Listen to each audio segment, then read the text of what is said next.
Wanted to bring you the results this morning of a random state Senate seat in Maine that was open. Bear with me here. The reason why is because, look, once you start a new presidential era or administration, you're always looking for these sort of tea leaves of how the political winds are blowing. This one is potentially significant because of where it's located. This open Senate seat, and we can throw the tear sheet up there on the screen, the Democrat ended up winning this seat and winning it quite handily. It was easily won by Craig Hickman. And this is an area that went for Donald Trump in 2016, Joe Biden in 2020, but also Susan Collins. So this is a true sort of swing district.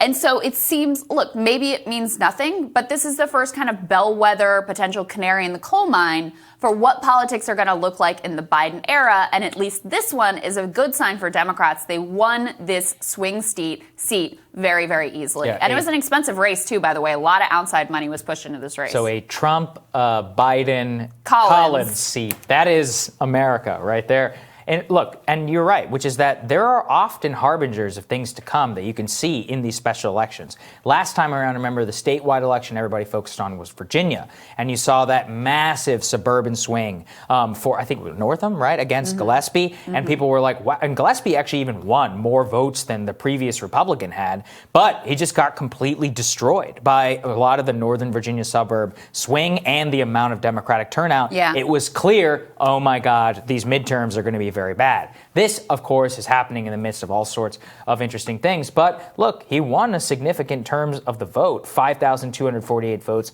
to his opponent's 3,136, a pretty resounding victory there in terms of the margin. So I do think it is important whenever you see a 62-37 split from D and R in this, very strange district to say, what is happening here? Democrats did remain enthused in this district. Yes, I know we're talking about 10,000 voters, but you can extrapolate perhaps some lessons there as to why are the Democrats enthused? Why are the Republican votes suppressed? Does that have something to do with voter fraud? Does that have something to do with no Trump? Like, what exactly is going on here? And does the suburban swing towards Democrats continue unabated after Trump is out of office? Right. That's the other ultimate thing that's question. And look, is it a definitive data point? No, but it's an interesting data point. And a couple of canary in the coal mines that you can think back to in the Obama era. You had the Scott Brown, Massachusetts race that, all of a sudden, right after Obama's elected,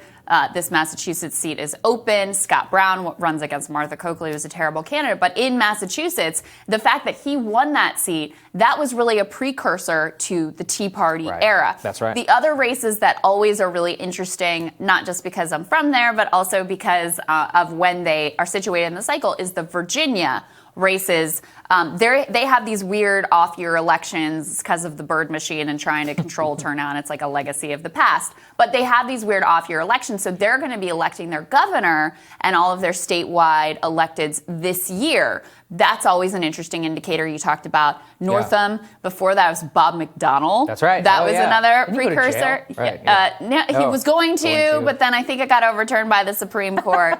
Anyway, another glorious moment in American history. Kentucky also, again, these happen to be states that I really like and know a lot about, but Kentucky also has these weird off-year elections. And so in 2015, they elected Matt Bevin, who's he's kind of a Trumpian figure. He's an outsider, quote unquote. He's a businessman. He came out of nowhere. He wasn't really supported by the Republican establishment in the state. Came in and just absolutely romped on his way to winning the governorship. And I know you're thinking Kentucky's a red state, but it had been a Democratic governor right before that. And by the way, it's a Democratic governor again now. So it actually was a little bit of out of character for Kentucky. And the margin was huge. The Democrats, the polling leading up to Election Day, it looked like the Democrat was going to win pretty significantly, and that it ended up just being a total blowout. So it also was a preview of the way that in the Trump era, the polls were just not capturing some of what was going on the ground. So anyway, all that is a long way to say it's an interesting data point. It's not definitive in any way, but it's one little indicator that maybe the suburbs are staying with Democrats and staying energized and staying engaged, even though Trump is now out of office. Very good point. All right, more Rising for you after this.